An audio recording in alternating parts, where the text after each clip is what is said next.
tidak semua gunung diciptakan untuk ditaklukkan. Ada yang hanya mengizinkan manusia naik, tapi tidak pernah berniat memulangkan mereka. Malam ini, saya akan menceritakan sebuah kisah pendakian yang berawal dari rasa penasaran, berubah menjadi penyesalan, dan berakhir dengan hilangnya satu persatu nyawa di jalur yang seharusnya tidak pernah dilewati. Dengarkan dengan saksama. Jangan menoleh jika nama kalian dipanggil. Dan pastikan lampu kalian masih menyala. Karena cerita ini bukan sekadar kisah, melainkan peringatan bagi siapapun yang merasa gunung hanyalah tumpukan tanah dan batu. Garis akhir jam 3. Jalur yang tidak ada di peta, tidak ada satupun dari kami yang benar-benar tahu kenapa memilih Gunung Wurung sebagai tujuan pendakian. Selain karena gunung itu jarang dibicarakan dan terasa seperti rahasia yang menunggu dibuka, aku Arga bersama 3 temanku Bima, Reno, dan Dika berangkat dengan niat sederhana, mendaki bermalam 1 malam, lalu turun keesokan harinya. Gunung Wurung tidak tinggi, tidak populer, dan tidak ramai pendaki. Justru itu yang membuat kami tertarik. Sejak pertama tiba di base camp, suasana sudah terasa berbeda. Bukan menyeramkan secara langsung, tapi sunyi yang terlalu rapi, seolah suara sengaja disembunyikan. Seorang penjaga pos tua menyambut kami, tubuhnya kurus, matanya cekung. Dan ketika ia menulis nama kami di buku tamu, tangannya sempat berhenti di namaku. Ia tidak bertanya tujuan, tidak menanyakan jalur, hanya berkata pelan, "Kalau dengar suara dipanggil, jangan dijawab, dan jangan lewat jalur utara." Kami mengangguk sambil tertawa kecil, menganggap itu nasihat klise. Pendakian dimulai siang hari, jalur awal masih jelas, hutan masih ramah, dan suasana masih normal. Tapi setelah melewati pos 2, kami menemukan percabangan jalur tanpa papan petunjuk yang layak. Satu jalur tampak sering dilewati, satunya lagi sempit, tertutup daun, tapi lebih menanjak dan terlihat lebih cepat menuju atas. Reno yang paling ambisius memilih jalur sempit itu, dan tanpa sadar kami mengikuti. Sejak langkah pertama di jalur itu, udara terasa lebih dingin.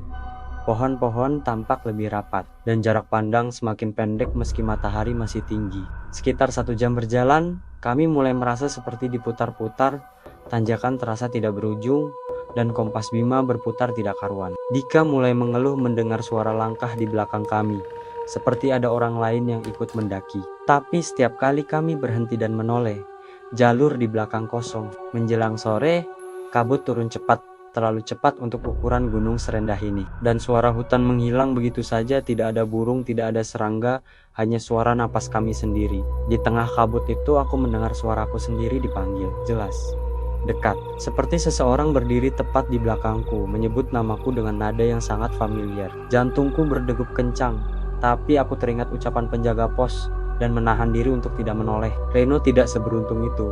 Ia spontan menoleh dan wajahnya langsung pucat. Ia bersumpah melihat sosok berdiri di antara pepohonan, mirip manusia, tapi wajahnya buram, seperti tertutup kabut. Kami memutuskan mendirikan tenda darurat karena jalur sudah tidak terlihat sama sekali.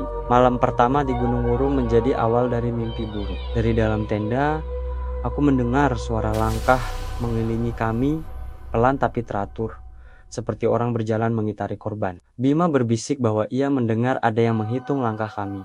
1, 2, 3, lalu berhenti tepat di depan tenda. Dika tiba-tiba duduk tegak, matanya terbuka tapi kosong, dan mulutnya bergerak pelan, berbicara dengan sesuatu yang tidak kami lihat. Ketika aku memegang pundaknya, tubuhnya dingin, dan ia berkata dengan suara yang bukan miliknya, "Kalian salah jalan." Tapi gunung sudah menerima. Angin berhembus keras, tenda bergetar, dan dari luar terdengar suara tawa pelan bercampur isak tangis. Aku menutup mata sambil berdoa sampai akhirnya tertidur tanpa sadar. Pagi hari datang dengan sunyi yang aneh. Kabut belum sepenuhnya pergi, dan ketika kami keluar tenda, satu hal langsung membuat lututku lemas. Dika hilang. Tidak ada jejak perlawanan, tidak ada darah, hanya sepatunya yang tertata rapi menghadap ke arah hutan. Dan di tanah lembab di depan tenda terdapat tulisan kasar seperti dicakar, "Satu sudah tinggal." Saat itulah kami sadar, Gunung Wurung bukan sekadar tempat tersesat, tapi tempat yang memilih siapa yang boleh pulang. Mereka yang tersisa tidak lagi utuh. Hilangnya Dika membuat kami bertiga terdiam lama, bukan karena tidak ingin mencari, tapi karena hutan di sekitar kami terasa berubah, seolah mengawasi setiap gerakan kami. Kabut masih menggantung rendah, dan udara pagi terasa dingin menusuk meski matahari sudah naik. Bima mencoba memanggil nama Dika berkali-kali, suaranya menggema aneh lalu hilang di telan pepohonan. Sementara Reno hanya berdiri kaku menatap arah sepatu yang ditinggalkan Dika. Wajahnya pucat dan matanya merah seperti kurang tidur. Aku memaksa kami bergerak karena diam terasa jauh lebih berbahaya. Kami berjalan mengikuti arah yang kami yakini sebagai jalur turun. Tapi setiap langkah terasa salah.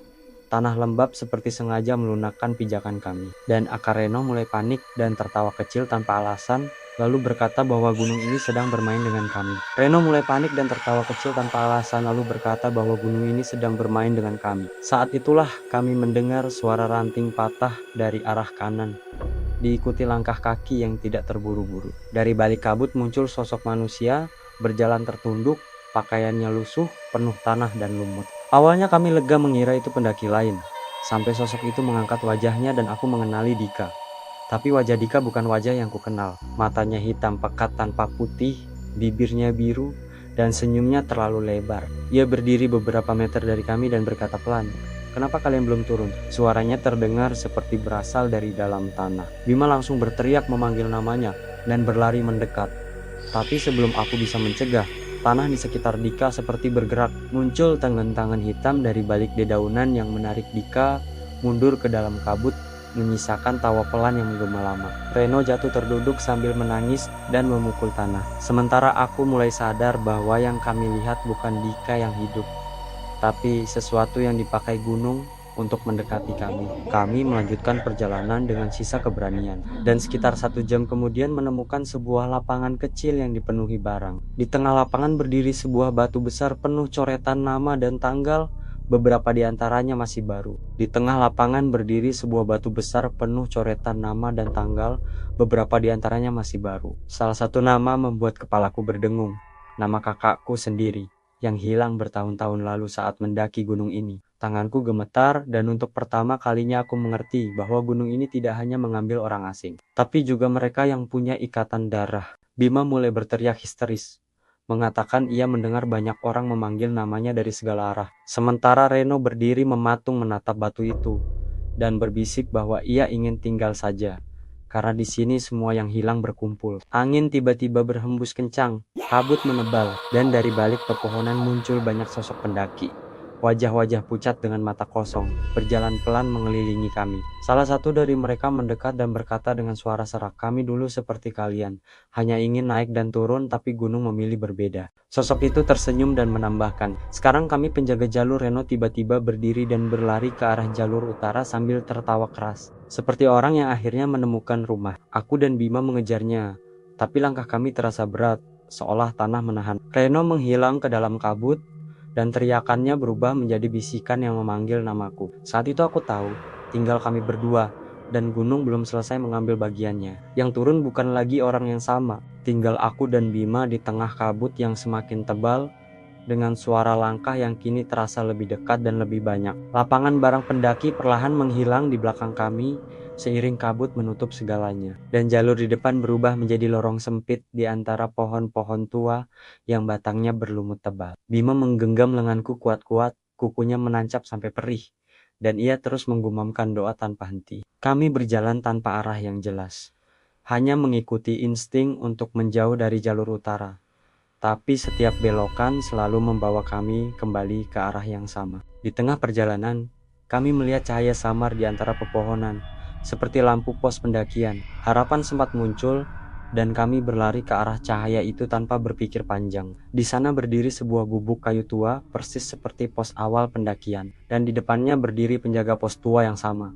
Wajahnya terlihat lebih pucat, matanya cekung, dan senyumnya terlalu tipis. Ia menyambut kami seolah kami baru saja datang, lalu berkata bahwa kami tersesat karena melanggar pantangan jalur utara. Aku bertanya kenapa gunung ini mengambil teman-temanku, dan penjaga itu menunduk lama sebelum menjawab bahwa gunung hidup dari janji yang dilanggar dan kesombongan manusia yang menganggap alam bisa ditaklukkan. Ia berkata hanya ada satu cara agar jalur dibuka, harus ada pengganti untuk yang lama kosong. Seseorang yang bersedia tinggal agar keseimbangan terjaga. Bima menatapku dengan mata berkaca-kaca.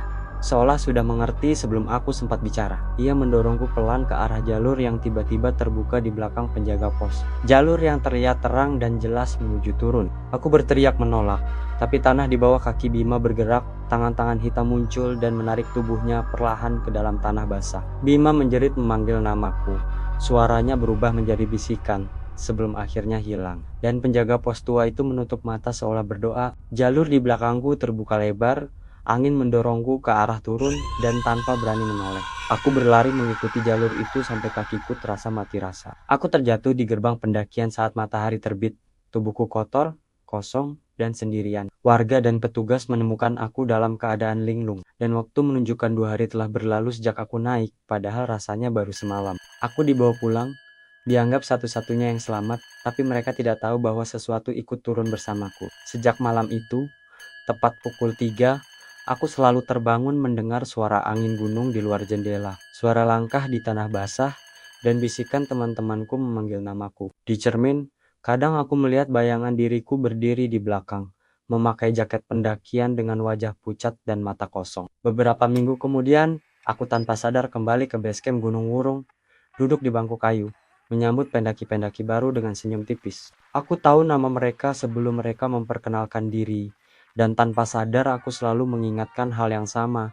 Jangan menjawab jika dipanggil dan jangan lewat jalur utara. Tapi setiap kali ada yang tertawa dan menganggapku hanya penjaga biasa, gunung itu bergetar pelan di belakangku, seolah senang, karena Gunung Wurung tidak pernah kekurangan korban. Dan yang menyambut di pos pendakian bukan lagi penjaga lama, melainkan aku, atau sesuatu yang memakai namaku. Menunggu siapa yang berikutnya tidak akan pulang. Gunung mungkin terlihat diam, tapi bukan berarti ia tidak mengingat. Setiap langkah yang kita anggap sepele, setiap larangan yang kita tertawakan, bisa menjadi alasan kenapa seseorang tidak pernah benar-benar pulang. Jika malam ini kalian mendengar cerita ini dan suatu hari berniat mendaki, ingatlah satu hal, alam tidak pernah kejam, manusialah yang sering lupa batas. Terima kasih sudah mendengarkan sampai akhir. Jika kalian suka cerita horor pendakian seperti ini, jangan lupa subscribe, nyalakan loncengnya, dan bagikan ke teman kalian. Karena masih banyak kisah dari jalur-jalur terlarang yang akan kami ceritakan. Dan mungkin salah satunya pernah menunggu kalian di atas sana.